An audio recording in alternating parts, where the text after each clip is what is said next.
આજે આપણે બનાવીશું ત્રિકોણ ગાંઠિયા બનાવવાના છે। આ ઝારામાં સરસ આપણે ચણાના લોટના બનાવવાના છે। તો આપણે હવે લોટની તૈયારી, લોટ બાંધવાની તૈયારી કરીશું। ત્રિકોણ ગાંઠિયા કે અને ચકલી ગાંઠિયા હોતે એમ કહે છે। તો આપણે ત્રિકોણ ગાંઠિયા હું કહું છું। આપણે 3 કપ નાખવાના છે। 3 કપ લોટના ગાંઠિયા બનાવવાના છે। તો આપણે એને પહેલાં ચાળી લઈશું। હવે આપણે લોટ સરસ સળાઈ ગયો છે। હવે આપણે લોટ બાંધવાની તૈયારી કરીશું। આને આપણે સાઈડમાં રાખી દઈએ। આપણે એક બાઉલ લીધું છે।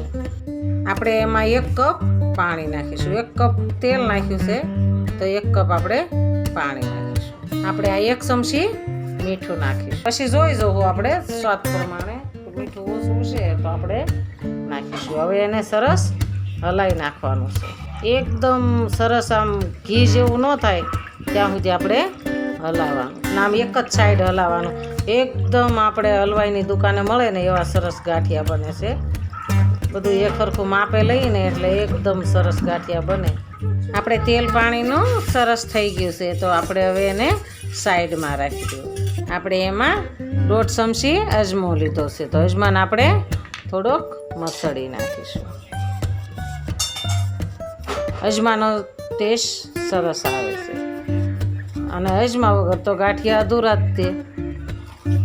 અજમા નાખો તો જ ગાંઠિયાનો સ્વાદ સારો આવે છે। આપણે એમાં હિંગ નાખીશું। હિંગ નાખે ગાંઠિયામાં હિંગ તો નાખવી જ પડે। હિંગ નાખીએ ને તો એનો સ્વાદ સારો આવે છે। સ્વાદે સારો આવે છે અને ખાવાની મજા આવે છે। આપણે 1/2 ચમચી હિંગ નાખીશું। હવે આપણે વચમાં ખાડો પાડી દઈશું।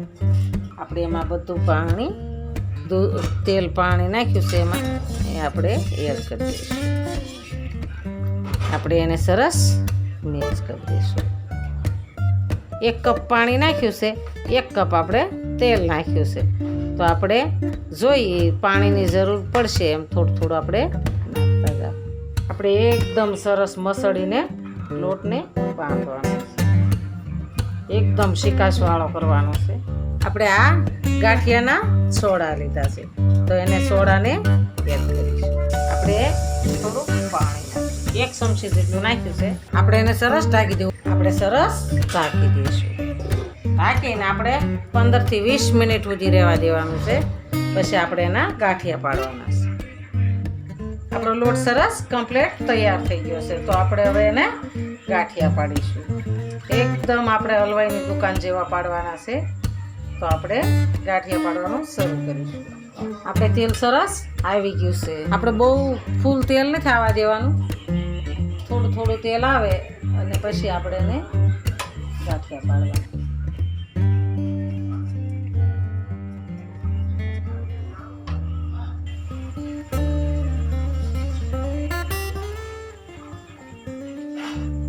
આપણા ગાંઠિયા સરસ તૈયાર થઈ ગયા છે।